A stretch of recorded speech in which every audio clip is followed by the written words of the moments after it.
ganitong bistek ay awan sa nahawing laman. Kung marinate muna tayo ng pork, lagyan natin soy sauce, calamansi juice, black pepper, 3 tablespoon ng cornstarch. Mix lang natin. And ito nga pala yung paborito ng mga Pilipino, maging agahan, tanghalian o hapunan man. Then pan fry muna natin ating pork.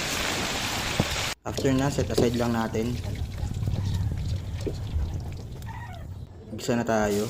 Bawang. Pag golden brown na, lagyan natin sibuyas, soy sauce, liquid seasoning, vinegar, calamansi juice, black pepper, bay leaves para sa aroma, water from Mount Banahaw, 1 tablespoon brown sugar. Lagyan na natin ating pork. Pag malapot na yung sabaw, lagyan na natin yung ating onion. Then serve. Garnish with green chilies, fried garlic, and sili. Husay na naman.